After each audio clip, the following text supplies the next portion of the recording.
Good day all. Ira Epstein of Linn Associates with your financial market wrap-up for this Wednesday, the 17th of March, 2021, 6:45 p.m. Central Time. A couple of things. First, if you like these videos, always at least give it a like or subscribe to it on YouTube for these free videos that I do. Second thing, we're working with a lot of new software, trying to speed up the rendering process. We've got the high-power computers that they'll do the job without a question. So now we've upgraded software to the newest versions. The learning process is insane for me. When I get up early in the morning, and folks, remember, I'm a 4 o'clock riser, I'm reading and then I'm recording by 5:15, 5:20 in the morning. I have to do that myself. My IT department does get to sleep, and I had to learn these systems. Am I screwing everything up? I want to go right to the head of the class. It'll get straightened out, I promise you. You have to do it a few times and it'll be there. But the clarity will be better and the speed that you'll get it is all now better because we're cutting down maybe 20, 25 minutes of rendering and posting time. It's going to be big. Okay, so today we have the Fed meeting, and as usual, I like to have my clientele step away from the market in futures. I know you can't do that in your stocks. Some people do it in spiders and others in the ETFs. Here's why I do that. It's like standing in front of a freight train. You go in this way, that way, and then the market moves in volume and sometimes very directional and other times up and then whack you back and forth. You were getting that in the stock market today. But as the Fed chair spoke, first after the statement and then during the press conference, it became very clear that the Fed is really not going to do a lot of things. The dot plot has changed. So if you were looking at that, you now have 4 that think we might get an interest rate hike in 2022 and 7 in 2023. That does not commit the Fed to anything, but it is a change. When asked by Steve Leisman of CNBC, what is the Fed's opinion of what these 10-year yields are doing, there was no answer. Not quiet. Just didn't answer the question. I don't know if he intended on not answering it by answering another part of it in a certain way, but I didn't get anything out of that. So what I got was out of this. The Fed is staying with its money buying bond program. It's keeping the same amounts, maybe tweaking some of the repo areas, increasing it, not decreasing it, by the way. The Fed likes what it's seeing with the COVID relief bill. It likes that the vaccines are out there and that America is getting back to normal and businesses are opening. But as they open, the demand on those that are there because you lost some, remember that, some services, how many restaurants in your area folded, blah, blah.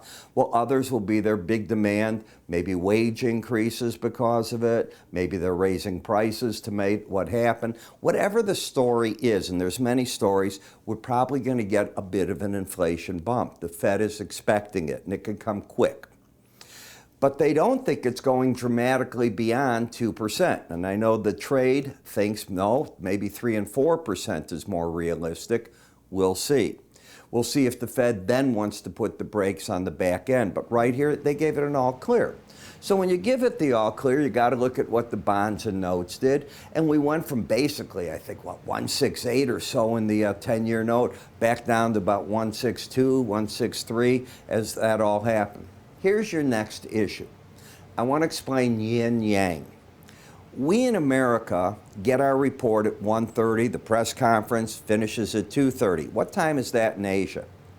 They're sleeping.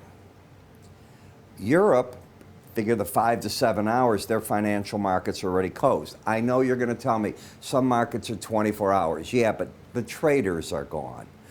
You can get trade from your phone, of course. Don't get me wrong on that. But it's the traders are gone. They come into the market when they wake up in the morning and look at things. If you don't believe me, look at the volume. It proves the point. Nighttime trading in U.S. markets falls off. It does not have the volume. Daytime trading does, and there's reasons for that, and I'm giving them to you. So I call that the yin-yang. And we take the market, we look at it this way tonight. You may be the other way in the morning. It's a phenomena that I see over and over off major reports. I think today was a major Fed meeting. We got new .com. We had new ideas about where the market is going, and I write about all that tonight in my report. I do everything in a way that makes it easy to read, bullet points, highlights of what the Fed said, highlights of the speech, my interpretation of what it means, what the markets are doing. Quick reports, easy to work with. That's the idea.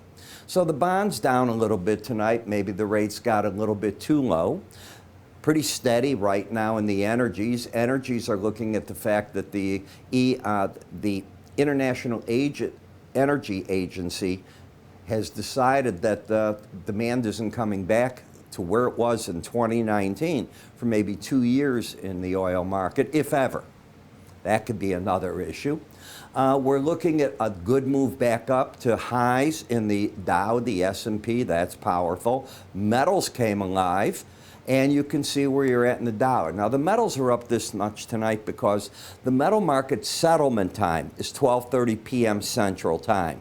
That was a half hour before the Fed statement. And remember, they trade till 4 o'clock. But no matter if they could have gone up $1 an ounce in silver and $100 in the gold via the 12:30 price, wherever it was, that was the settlement price. So gives you an idea how that works.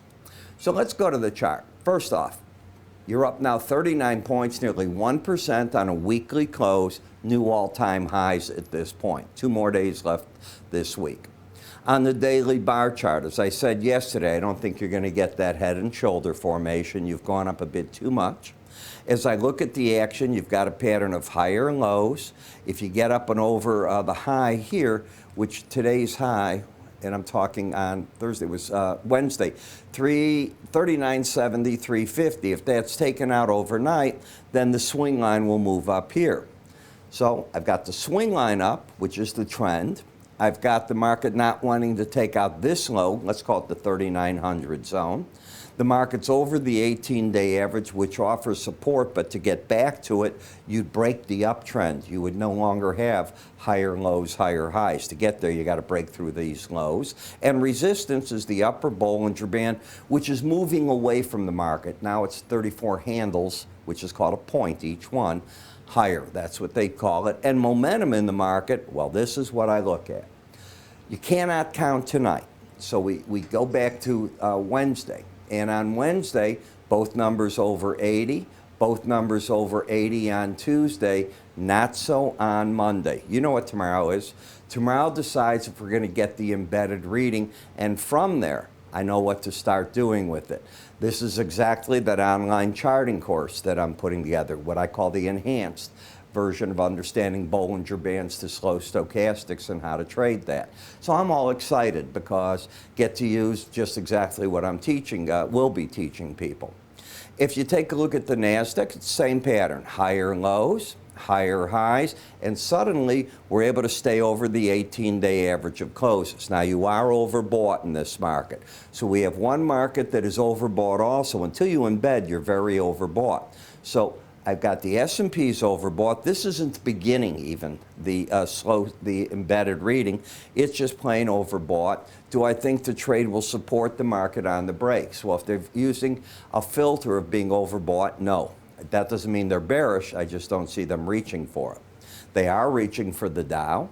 The Dow's at a new all-time high. You can see you've got the embedded reading. So pullbacks in here to one of those major averages that I use in my morning subscriber video is still the buy mode.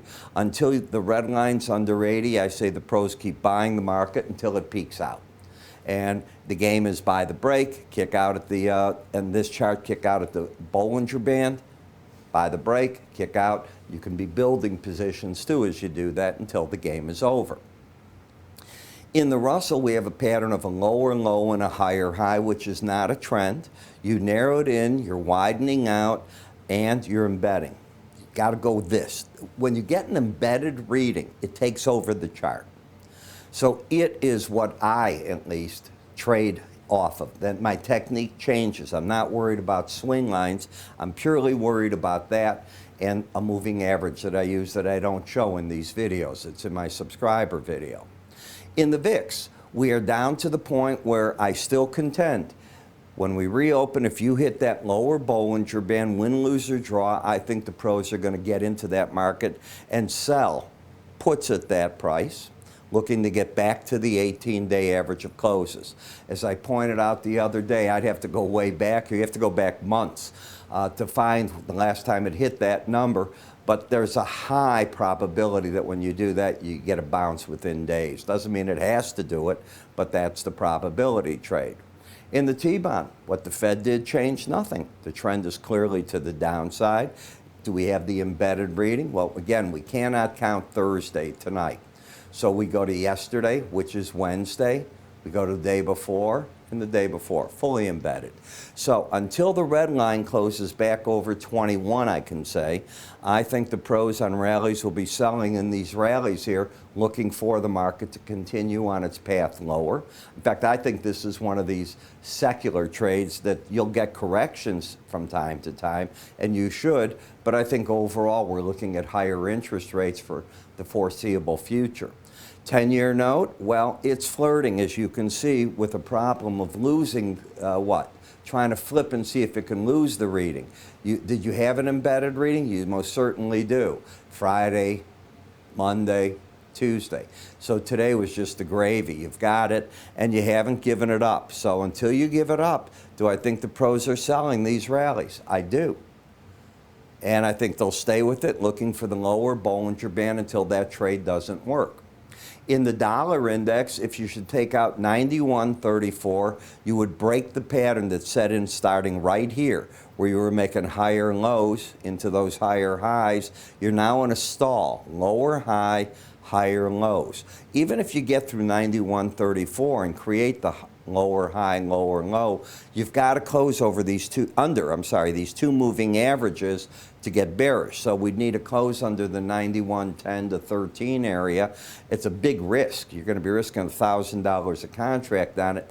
Not my cup of tea. I wait for the market to give me patterns that I can tell my subscribers I like a lot better than those wide ones. I know a lot of traders like them. They like that volatility. Volatility is a two-way street. You know, it's like a razor blade. It's got a left side and a right side. It can do you a lot of damage when it decides to cut you.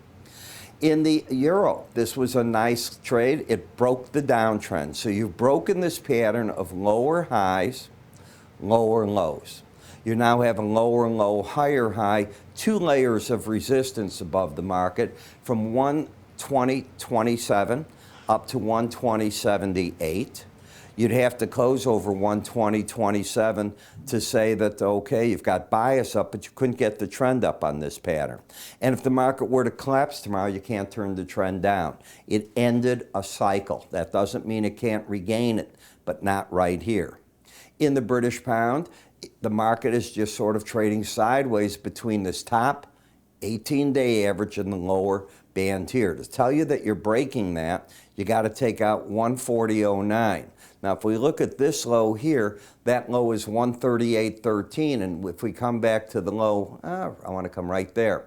At 137.86, we've already got a pattern here of higher lows. That's why I like to show it this way. And we could get the higher high, which would set up a new buying pattern. Problem is, if you bought it there and you risk to 138.11 or 12, whatever number, it's got about a $1,200 risk. I'm very conscious of dollar risk. In Bitcoin, the trend is still up. We've seen this for a while. It is overbought. I think it's difficult to be a buyer there. Higher lows, higher highs, resistance clear as can be on the upper Bollinger Band. And I am watching the other venture, the Ethereum, and as days go by, I'll eventually bring it up here and discuss it with you. Brent versus WTI crude, the differential is narrowing in. 330 should be where the support comes in. As you can see in this market, we're fighting. We've got higher lows but lower highs, not the trend any longer. Same thing in WTI. Higher low, lower high, momentum sort of waning right here. We've gotten rebob gasoline and lost embedded reading. What does it mean? It means, in my opinion, you're going back to this 18-day average of closes. I'm wrong if you were to get over that high, but that's what I think it's going to do. And there's strategies to try to catch that. And I still don't see anything good about natural gas. I mean, I look at the weather, it's going to improve. You're at that funny time of year where you don't need it for heat. You won't need it for air conditioning over a large part of America. Something to think about, and there's plenty of production there. We do get in the morning the EIA natural gas numbers, so we'll see what kind of storage numbers we're going to get out of that. Now, I write about all this. Tonight's an important night. I give you all of what I'm seeing, my analysis of what the Fed did, how it could impact the markets, where it's going, and I do it in my written reports. It's pretty simple. They're posted on the website or emailed to you. I cover every day something different, and that's the design of it. I'm not going to keep focusing on a gold. I won't focus on an interest rate. It's a little bit of everything in the commodity market. I'll discuss the grains. They're coming up for some big numbers now on the export, so I've already got those in the report. I give you a touch of all, and then I give you the morning futures. So you get that, and you get, if you'd want, a trial to my morning spider ETF videos as well. So I want to give you a sampling of everything we do. And these are window envelopes. You'll hear people like Kramer talk about them, other traders as well. They're a potential profit-taking tool. They're a deviation from the 18-day average of closes. How do you get this? It's free, number one. It'll be for a limited time, 10 business days. Just call my staff. Go to our website if you want. Free offers on the bottom right. Sign up for it and we'll start you right away. We will give you our charting software, our phone apps, everything that you would get as though you were a paid subscriber so that you can make a decision. One caveat, I won't give it to you if you recently had a free trial. I'm Ira Epstein. You have a good day.